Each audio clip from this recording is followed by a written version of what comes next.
Recording in progress. Well, okay, at least that works. Let's move this way. Okay, cool. So welcome to the first class on advanced statistical physics. I'm actually really looking forward to this class because for me it really ingrains what I like about physics, namely that we're able to describe the nature around us in few equations. So like this idea of universality, that we don't have to describe the specific dynamics in a specific fluid, but actually all fluids behave in a similar way if we coarse grain to the appropriate level. And sort of this idea of, finding laws that govern nature and that are very powerful because they describe lots of different states. This is the journey that we're sort of embarking on. And so that's our scope in advanced statistical physics. And so today I will talk about the scope of advanced statistical physics, and maybe towards the end, otherwise it's on Friday, start with a recap on thermodynamics, so that we have all this tool works fresh in our mind. I would typically sort of, when I flip the book of choice that I use, I will indicate this. So for the first part of material starting now, good books that I use to prepare this class are Carter, chapter 1, and Yeomans, also chapter 1. Okay, so what are we in here for? The goal is to learn to describe and classify states of matter,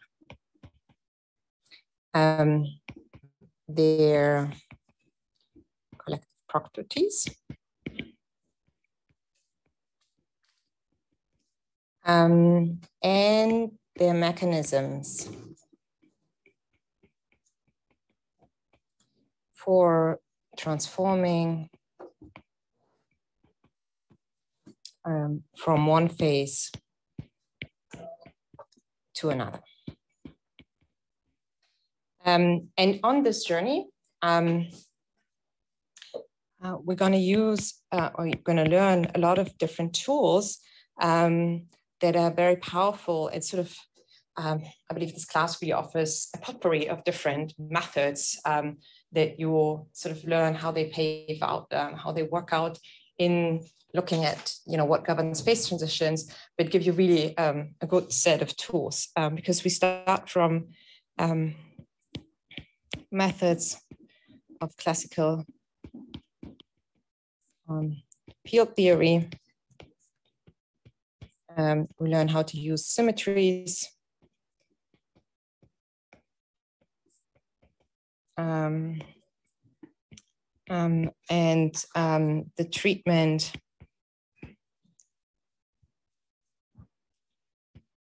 of nonlinearities by perturbation theory.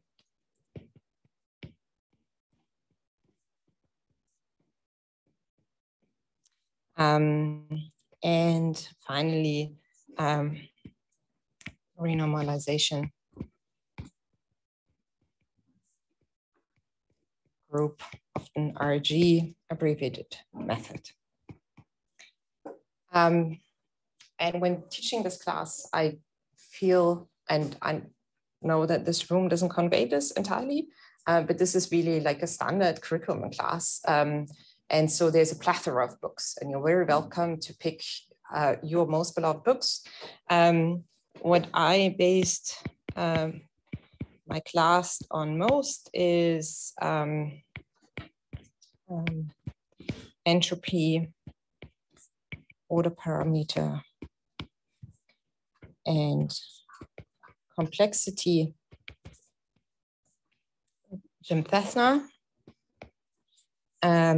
which sort of provides like a nice like overview of the concepts without actually going too much detail into the methods required. So maybe that's the first book to read if you just want to give an overview.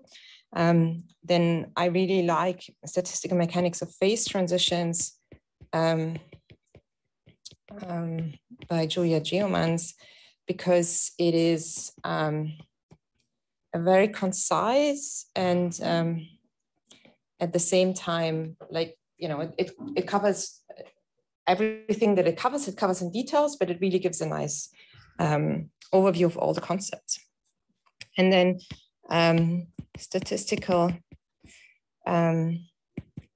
Physics of Fields. I'm not sure if you use Statistical Physics of Particles in your statistical physics class by Merhan Kada.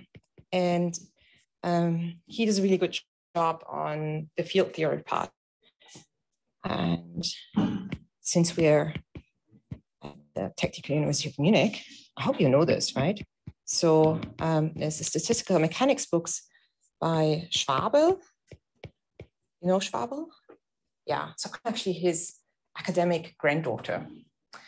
So my PhD did his PhD with Schwabel at the TU at the time. Then few chapters, I will also look into principles of equilibrium, statistical mechanics by Shaduri and Stauffer. Okay. And maybe also, oh, well, yeah, grab a seat. Desks are optional. I mean, maybe it's a good start actually to talk about a few organizational things already. So on, like, all communication goes via Moodle. So also if you have small questions or big questions, if you have scientific questions, I would really urge you, concerning the topic, to use the Q&A forum, because I bet you there are at least 3, if not 10 other people who had been wondering exactly the same. And also if you use the Q&A, you increase the response time, because then both your tutors and me see your question. And so if there's 3 people, we're more likely to answer very quickly than if you write to an individual. And also the answer will be seen by more people. But also, like, small requests, please use Moodle to send the tutors or me, whatever may cross your mind. It really helps because my mailbox tends to fill up quickly. So the Moodle really provides all the information there is about this class, including a scan that I took yesterday of my notes that you'll see me using. I provide those because I think it's actually not working out too badly, but I think my handwriting on pencil and paper is a little more readable than on the tablet. But is this font size big? Like, it looks humongous here, but is it okay? Is it readable? Okay, good. So obviously there may be deviations here, but you'll also get my notes that I take here eventually over the course of the day, as well as the recording, which will only include audio and the slides. So that's why I'm sticking in here, so that hopefully the audio is okay. Video obviously doesn't make sense because we got this lovely place to have an intimate environment to think about statistical physics. Maybe also just a few words about myself. I'm Karen Alim. I'm a professor for theoretical biology physics. I actually sit in this beautiful purple building. If you look towards the Mensa, then on the right at the north end of the campus, there's a purple building. That's the, yeah. And my group actually works on both experiments and theory to uncover how the flow networks that are shaping our body, the vascular system, they actually dynamically adapt over time, and how they reorganize, which is really based on physics. That said, that sounds a lot like fluid mechanics, but I personally identify as a statistical physicist. So that's why I'm really excited about this class. So I love the concepts of statistical physics, and they actually turn out to be particularly powerful also when we sort of try to embark on describing living materials, where I often feel that we don't know the physics yet. So we sort of have to figure out what physical laws are helping us to describe different phases, dynamics, and here statistical physics is a good foundation. Also the two tutors that will help you with the exercises, they are two PhD students of my group. The exercises are sort of structured in a sense that they should help you digest the material that was covered in class. And so you will see that the exercises, which will start next week, they actually, the problem sets are separated in two. You will find tutorial questions.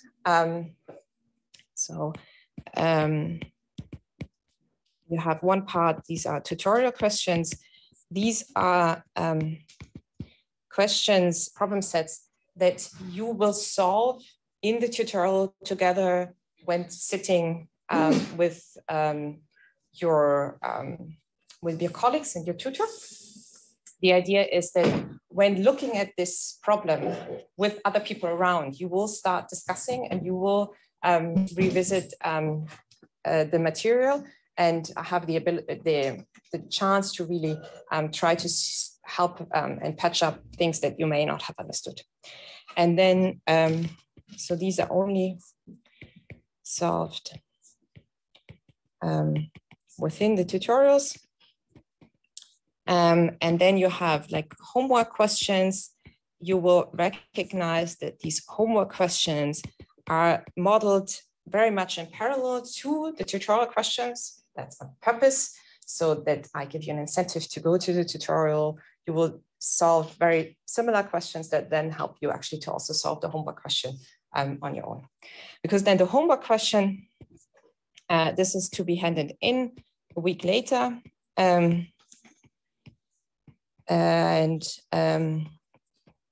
you gain half of the points on these homework questions, you get a grade bonus.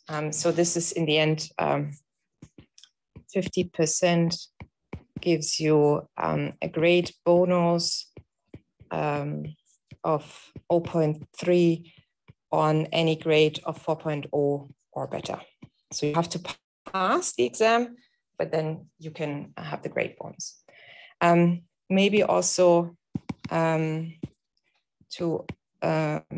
so the grading will actually be done that as indicated, sections of the homework problems, the amount of points that you can gain is only goes in units of 2. So the idea is that you get 2 full points if you solved almost 100% of the problem. You get 1 point if you solved 50% of the problem, and you get 0 points if you solved significantly less than 50% of the problem. The reason behind that is we'll give you out sample solutions. So there's no need for us to meticulously go through your solutions and correct those. You will have sample solutions that will guide you much better on, like, this is how I should have approached this problem. That's the idea on the exercises. Lectures, obviously, always in this room. And yeah, any other questions on like organizational? I have a question about the exam. So it says that here it's a written exam of 90 minutes, but it also say that it can be switched to a oral exam. So I will switch before Christmas. I will decide before Christmas. It depends on, so basically my threshold is I go crazy if I have to take more than 20 oral exams. I'm sorry. Like this is like, it sort of happened to me last semester that I anticipated a small specialized class, like 15 participants, turned out to be 30. And then more than 20 actually really wanted to take the exam. And if you spend an entire day taking our exam, it's fine for you. And it's also fine for like, the tutor that's sitting next to me. But I even remember the face of the person that had like just 5 exams before, and it does crazy things to your mind. It's too exhausting. So that's why. So there's basically this, I put this in to maneuver depending on how many people I will have in the class, which last Tuesday there was 17, right? Today they have 50. Okay, so, it's most prepare for this being a written exam, as I would say now. But I will basically reassess in December how many people are still handing in problem sets, maybe, send an announcement and check in of who wants to take the exam. And if there's a written exam, what will happen is that you will get a mock exam where you will see a style of how I set the exams. And this mock exam will only count as much as a problem set. So it's like low, like you don't lose anything. You have a little bit of incentive for taking it. And this should prepare you to feel very comfortable about taking the exam with me because you sort of know the structure. And so the only thing there is about the structure is that I won't only quiz you on like exercise problems as you might be used to, but it will also have like short questions. We'll just test, do you understand? And not because I want you, I'm training physicist. I want you to gain understanding of how things work and how to approach. And if you have to solve a problem and you need the Laplacian and spherical harmonics, then I expect you to look it up, right? I would look it up, right? You don't have to be trained to be super fast in calculating. So that's why it's split in the two of these things. And that may be not what you're used to or not have seen so much. So that's why I hand out the mock exam. And it's a good self-assessment as well. So maybe just quickly note this down. So exam to be decided in December if written or oral. Most likely oral. Written, sorry, most likely written.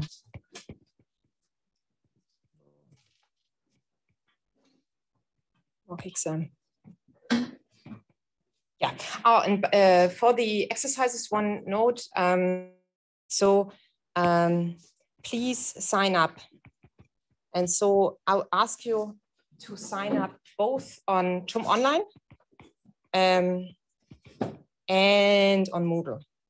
The reason is that we have LMU students taking this class as well. They can't sign in for the tutorial classes on TUM Online. But what TUM Online offers me is that it puts you into tutorials according to your need, which is status that I won't ask for you, but TUM Online knows this, right? So they will preferentially put you in a tutorial. TUM Online will also try to even things out and may put you in a different tutorial that you didn't request just by sort of trying to, even things out.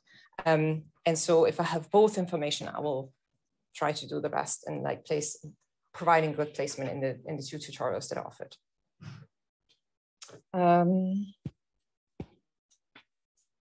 Any other? So if anything else comes up, while you're, on your way to the next class, this Q&A button on Moodle, please use it. As I said, most likely, you're not the only one. Okay, so then let's get started with the gist of, yeah, sure. Will they either exam in like final, a middle exam So there's no official midterm. So this legally this structure we don't have. So I can't actually, I'm not allowed to take a midterm. If I do the bonus via the problem sets. And so if I set a mock exam, which is kind of like a may serve as a midterm in your eyes, it only counts like a problem set. So it's 8 points, and every problem set is 8 points, 8 times, I think it's 13 or 14. Yeah, so it counts like a 13th of towards the grade bonus, but that's just the grade bonus. So it's just gaining 0.3 points to your grade, but your grade is always set by the exam, and there will be an exam right after the lecture period, and then towards the end of the lecture-free period. So that's 2 options to take the exam. And then if you don't take any of those, you can retake it in a year's time, because this class is not bound to be offered every year, but it is actually offered, I think, every fall.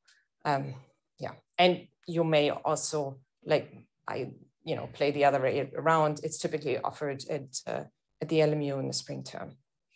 Although I think it's compulsory to offer it in the spring term at the LMU. Yeah. Okay. So what we're in here is we're toward an advanced description of matter.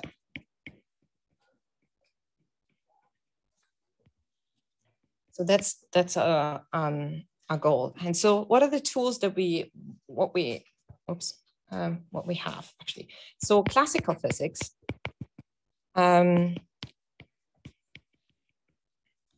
provides us with a microscopic description of matter.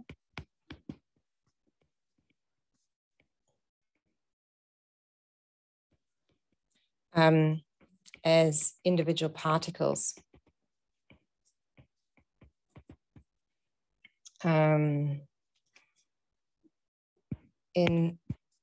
terms of their many degrees of freedom,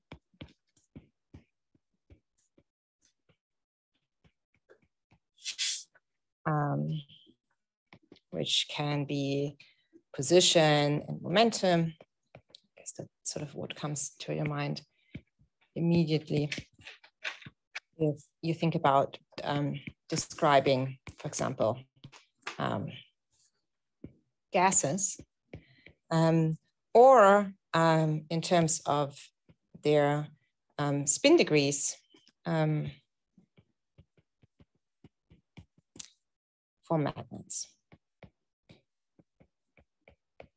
So the methods that we're going to learn here actually help us to describe both fluid phases, or even micelle solutions, but also magnetic systems. And it turns out that magnetic systems, because what you can also already spot here, the degrees of freedom that we have is the spin, whereas for fluids we have the position and the momentum.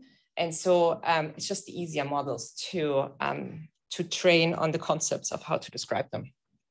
So you will see magnets popping up a lot in this class as sort of the harmonic oscillator of advanced statistical physics, if you say.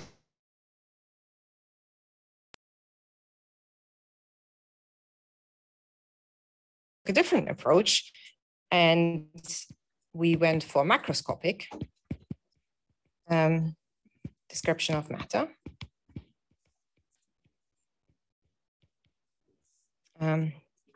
In terms of a few phenomenological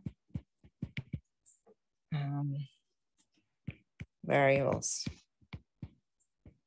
at equilibrium. So, for example, we had P, the pressure, V, volume, T, temperature. Sort of pops in your mind if you think about it, to describe the state of a gas, for example. And then we had these thermodynamic variables like the internal energy, free energy, Helmholtz energy, and so on, and for example, entropy. And those variables that describe our matter, we could actually derive from the microscopic states of the system by summing over the states and having a probabilistic description of matter. So to be derived in the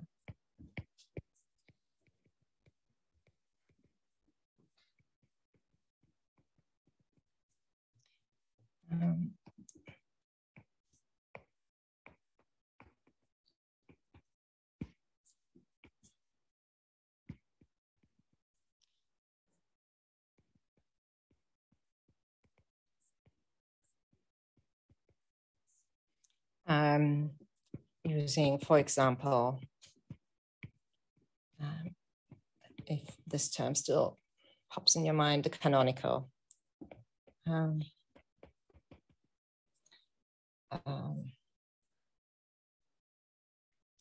Partition function.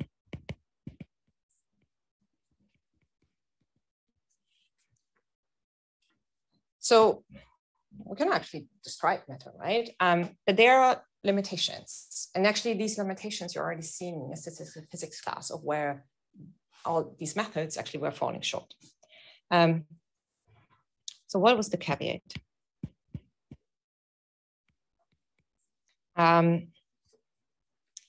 The problem is that this partition function, which helped us to describe all these variables of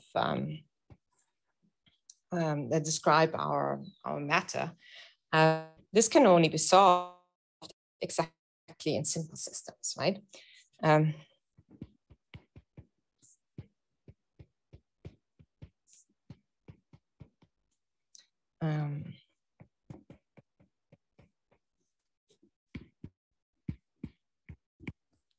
Like, for example, the ideal gas, right? So the ideal gas we could solve.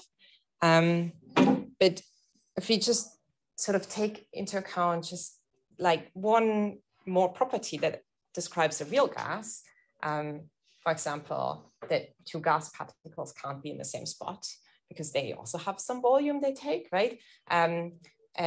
Sort of let's think about, you know, the van der Waals gas description of like, you know, taking into account just a little bit of interactions that you have in real gases that are not ideal point-like particles, then we already run into problems and we're not good in describing really the states of matter anymore.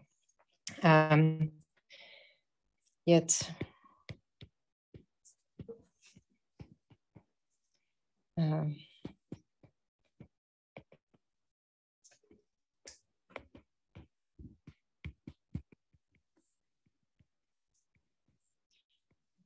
van der Waals gas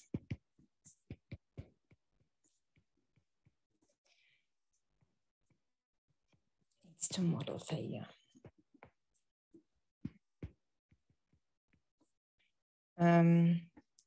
At the phase transition.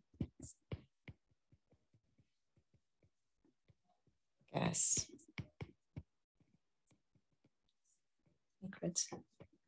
Gas. Remember, we had this diagram, V, right? And so if we now here sketch the van der Waals isotherms, at high temperature, we're good. Oops.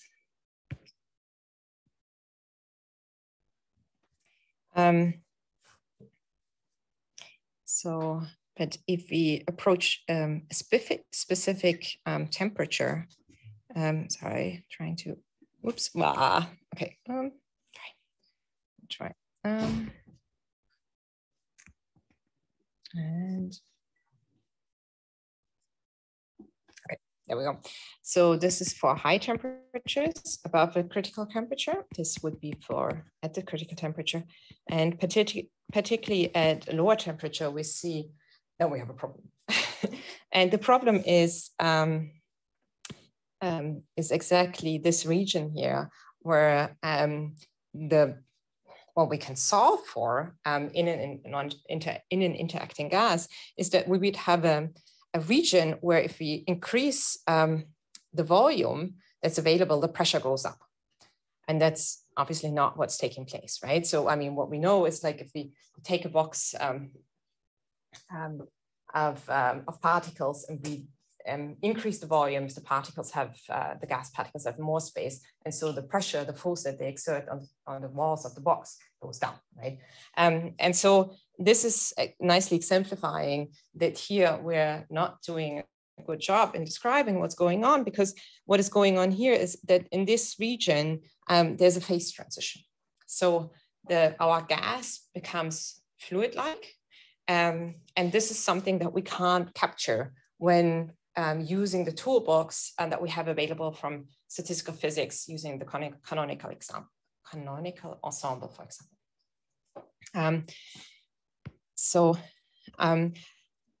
But one piece of knowledge that we can gain from this already is that although this is not really nicely describing the matter, we see that there is a critical temperature below things are going wrong. And so we know that this is this gas liquid phase transition. And we can state something about the onset of this phase transition, because what we have here, I should not do this because of the recording, sorry, because what we have here is that we have this point where the curve has a sort of a saddle point, and at this point the phase transition is starting, has its onset. So we know that at t equal tc, dp dv has a saddle point. So that's a piece of information that we can read off there. Okay, so but we need to have a better description of the states. So what are actually the things that we want to describe? So what is the problem that we need to describe? And then let's try to see which tools we have available to describe and actually take on a historic journey about like all the tools that really were invented over the last century to bit by bit capture descriptions. And it's not that far, right? I mean, it's like a century. I know it seems like a whole long time, but I still remember like being a postdoc at Harvard and having Leo Kadanev, give a lecture, him being like the PhD advisor of my, at the time, postdoc mentor, right? So like, these are, I mean, he passed away recently, but, but these are all people that are still around. Like I'm, talking about Mermin Wagner, Professor Wagner is still at LMU, right? I mean, it retired for like more than 10 years by now, but this is still very a lot of that. We can still witness how it was developed over time, triggered by looking at these examples. So here's examples of matter that we want to be able to describe. And here we follow Yeomans, chapter 1, 2. So let's stay with the water. So what, if we measure a fluid, right? For example, water as an example of a fluid. So we know that it's changing phases, right? So we can actually measure the phase diagram. And so what we measure is the following. Now I'm gonna go for pressure. Actually, let me add this here too.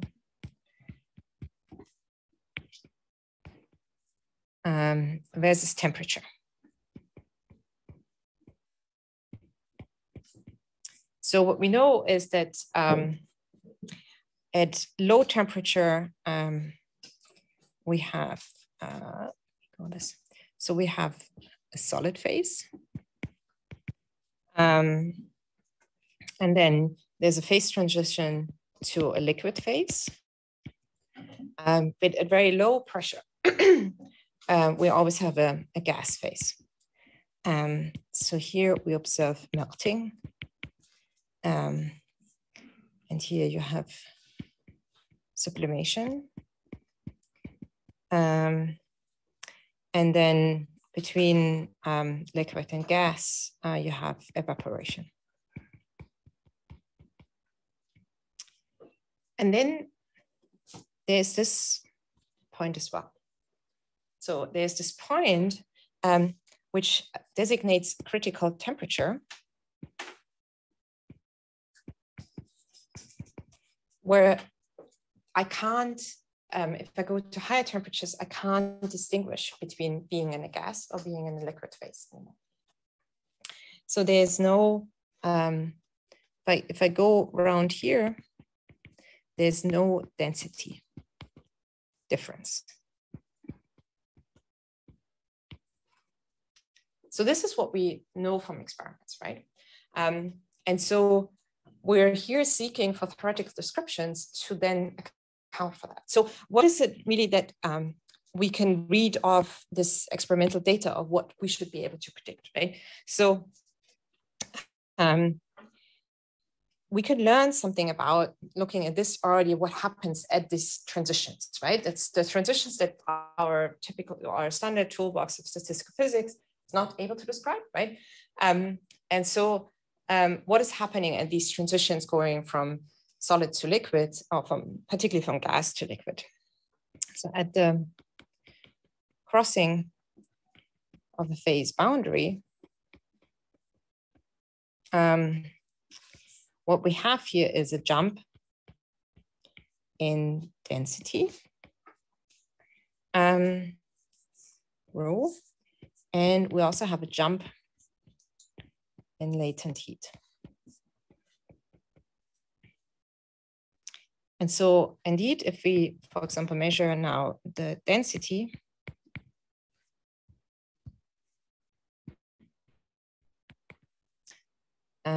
versus temperature, focusing particularly, zooming in now on this region between the liquid and the gas phase, we have a bistable. I'm actually organized enough. There we go. The phase can be, sorry, trying to. I can either have the density, here we go, of the liquid phase, right, at high pressure, and the higher density, or the lower density of the gas phase at the lower pressure. And it's only at the critical temperature that this difference in the density is vanishing. And so how far I'm away of this critical density, at this, how far I'm away up to this critical temperature is now something that I can actually measure by the width of this gap in density. So looking at this delta rho is very instructional because it provides us a so-called order parameter, as it measures how far I am away from TC. So let me just define. So delta rho is now the difference between the density in the liquid and the gas phase. And it's only non-zero below TC. Okay, so that's one thing. And the other, I stated here, is a change in latent heat. Yes? Can you give an example of what would be a possible order parameter for water? I mean, I can imagine for a magnetic material you can have spins. The direction of the spin you're flipping can be perceived as magnetization, can perceive this order parameter, how your far you're going with magnetization. But in regarding to water, to your liquid, unitary liquid, what would be an order parameter? The density. Yeah, sorry. Yeah, no worries. The density. So so that's why we're actually gonna deal with spins, because you want to learn the concept, right? I mean, when you do a research project, you will have a much more complicated system, and then to really conquer that, what you really have to learn is the concept. And so for learning the concepts, the spin systems are indeed much easier, because it is much more natural, and it's fewer degrees of freedom. It's just like so much easier to visualize. But for the purpose of taking you along why you should care about magnets, which I'm not sure if there's some intrinsic motivation. I'm trying to capture you with like, okay, water, that's at least every day, and then we'll deal with magnets most of the time. And the last one is of how we can see a phase boundary is to look at the specific heat. And so there's the so-called jump, and now okay, maybe I'm gonna do it consistent wise like this. So again, we have our critical temperature, and so we'll have oops, almost a divergence in the specific heat. So the specific heat and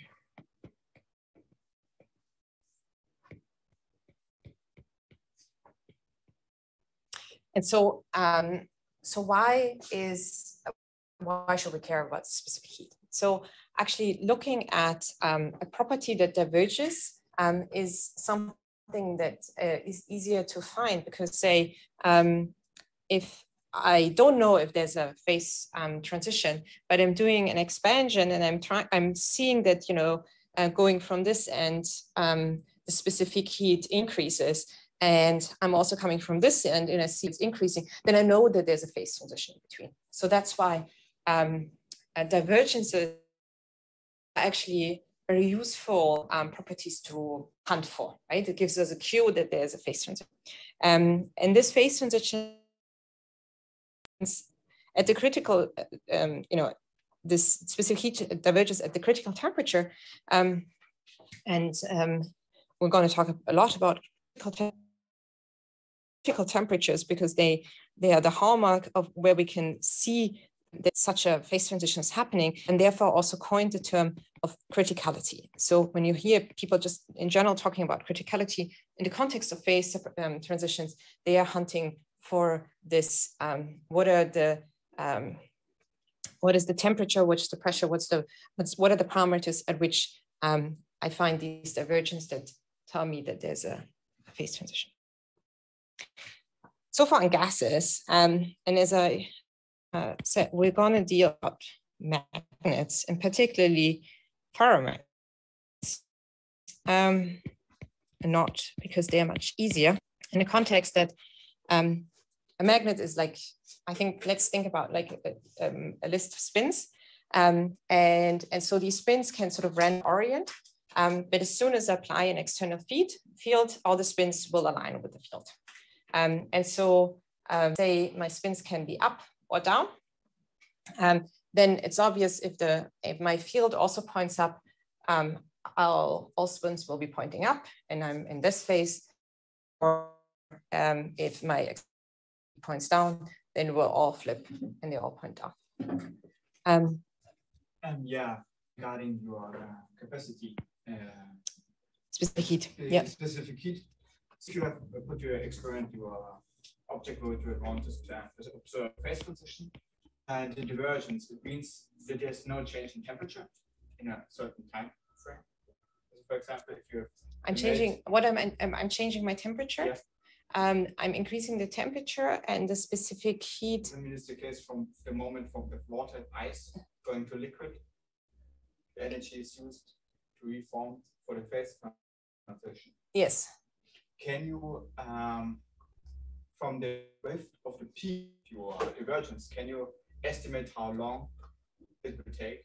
The dynamics. Oh, I'm sorry. We're still talking about non-equilibrium physics. I still have sort of the a set of lectures on I have a plan of what I want to teach you in February. But this class is mainly about still equilibrium physics. So there's no dynamics, no time dynamics in what we cover. But there's a wonderful class in spring on stochastic processes that typically Oli Galland is teaching, which I also like a lot because that's going to be about the dynamics. So if we turn to the ferromagnet, we have the magnetic field. And so as I just described, so if we expect that spins are either all sort of aligned along the plus direction or the minus direction, depending on where I point. Now, it turns out that also if I take a magnet and I increase the temperature, then my spin starts to wiggle. So they won't, I sort of give the system thermal energy, and so they won't always align anymore happily along the external field that I'm providing. And so some may flip. And if I keep increasing the temperature, then it turns out that eventually they will be equally pointing in the direction of the field or not. And so I also run into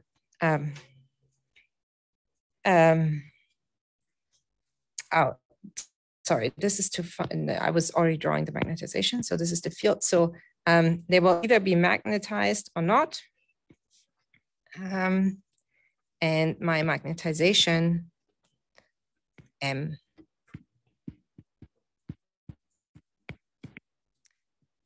as a function of temperature, is then either plus, sorry, or minus.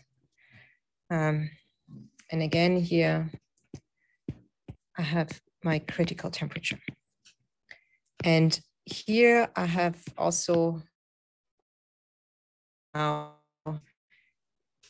the magnetization as an order parameter.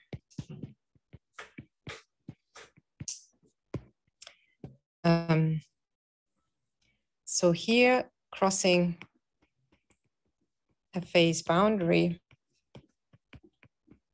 phase being like pointing up or pointing down, is associated with the jump in magnetization.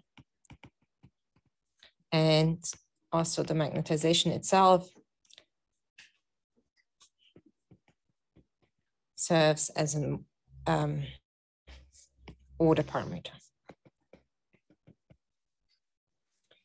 And again, we see a divergence in response functions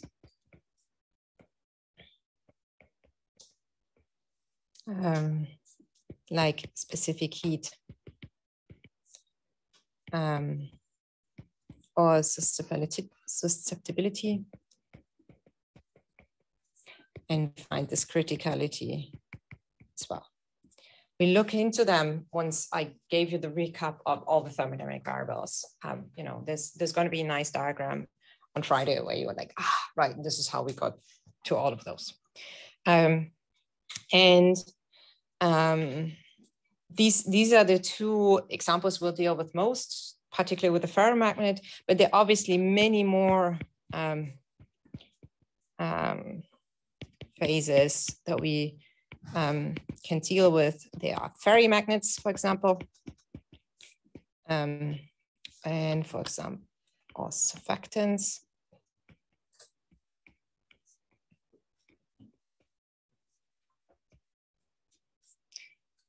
So in ferry magnets, we can have up to 14 different phases. So imagine like how many different phase transitions we can describe, or surfactants. So this is you cleaning your dishes and putting in surfactants in your water. There you have a polar head group that is soluble in water plus a hydrophilic,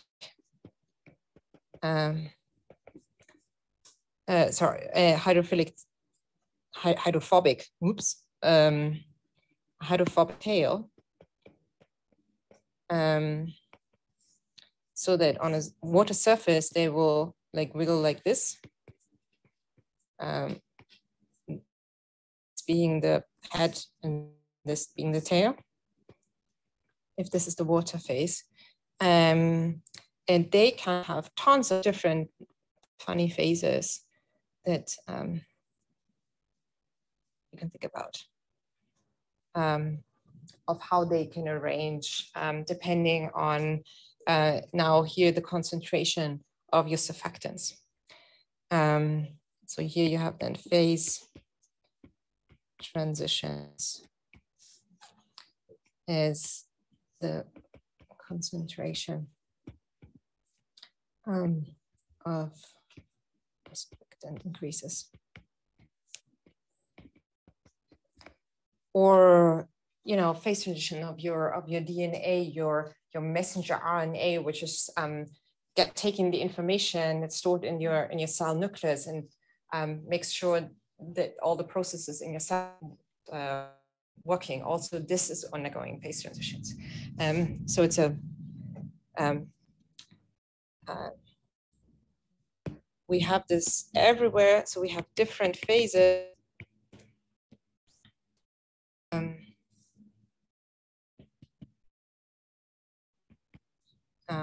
That emerge from the interaction of particles and matter.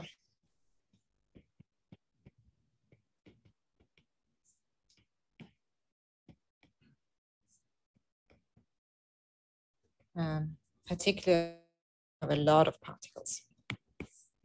Now, this hopefully drives home on why you should look into advanced statistical physics, because statistical physics, we were only able to deal with the non-interacting particles, right? And so if we actually in different phases, we have to take care and learn to deal with the interaction. So questions that will guide us, how can we describe the emergence of distinct macroscopic behavior from the interactions underlying the particles?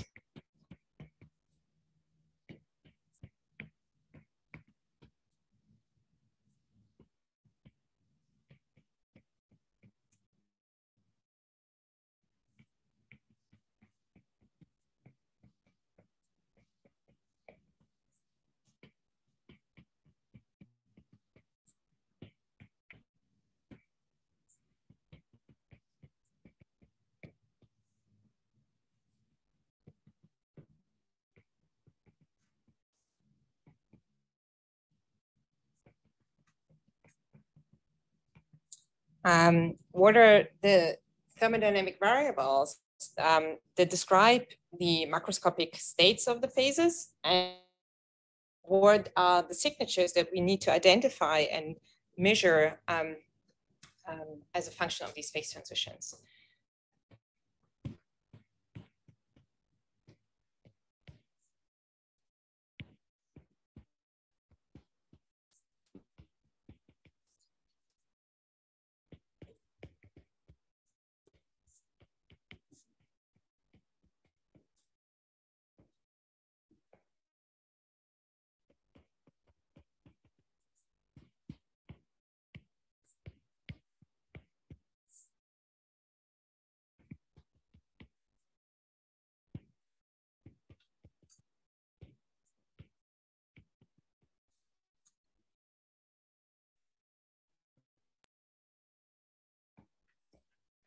Here I'm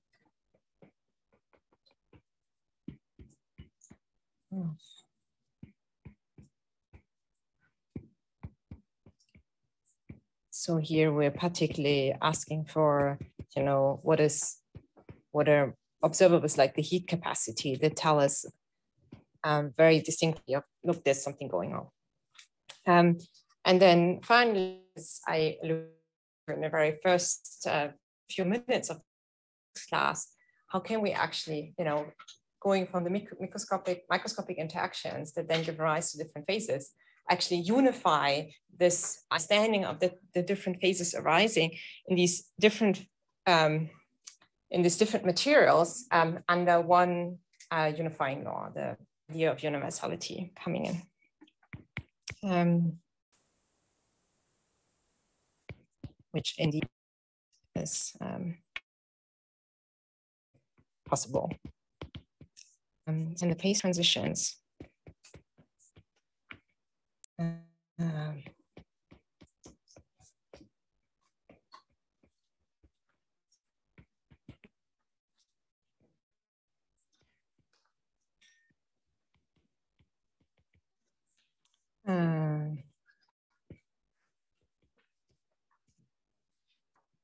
Okay, so that's the scope. So let's quickly go back to a class that you most likely heard a year ago, and start with a recap of statistical mechanics to remind us all of what, how I actually learn about specific heat and how they relate to the partition function and so on. So statistical physics, we had this probabilistic description of particle ensemble, typically using the canonical ensemble, where we have a fixed number of particles, but they are situated in a heat bath. So there's an average energy only. So in this probabilistic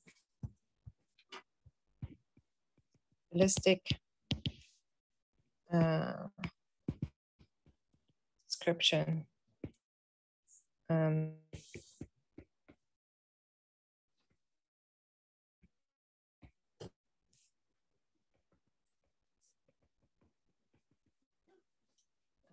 the canonical function.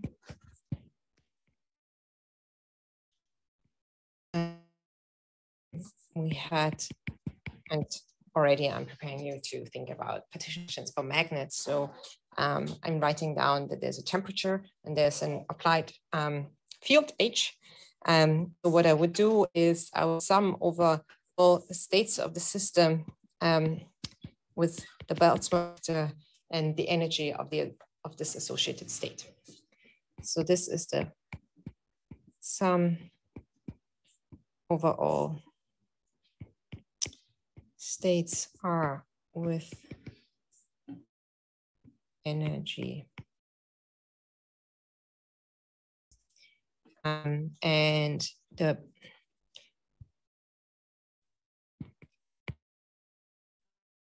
beta here is 1 over kBt, where kb is the Boltzmann constant. And T is the temperature. And H denotes the magnetic field that is applied, which obviously we need only for magnetic systems.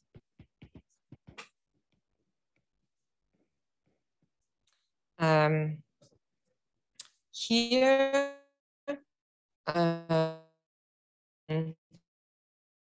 we're using the methods.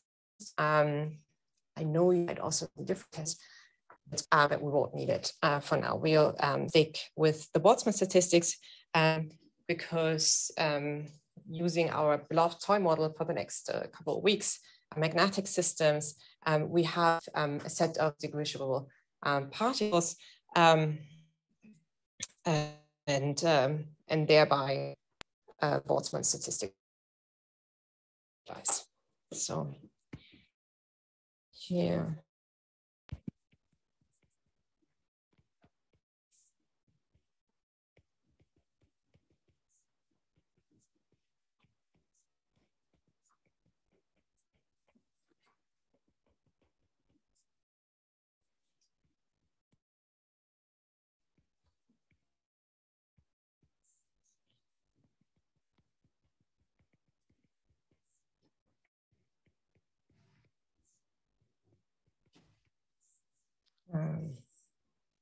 And if we have fluid systems, then we'll be in a classical regime.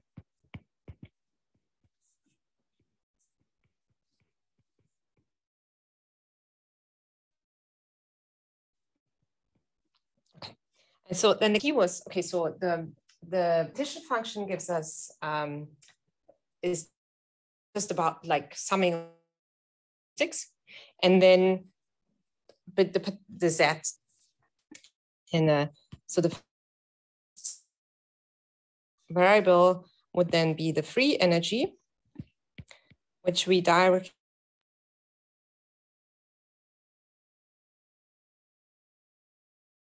as minus kBT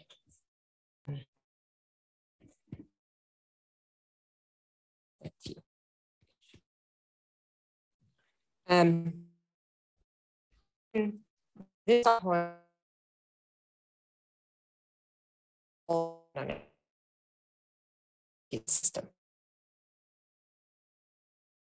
We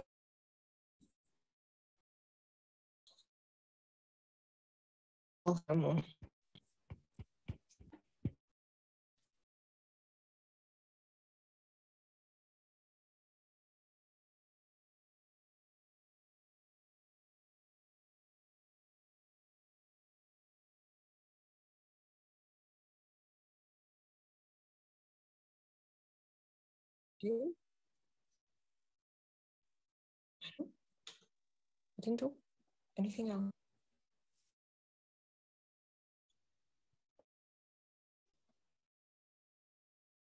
Oh, good.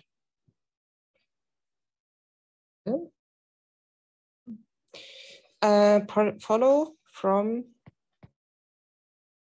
then differentiating the energy.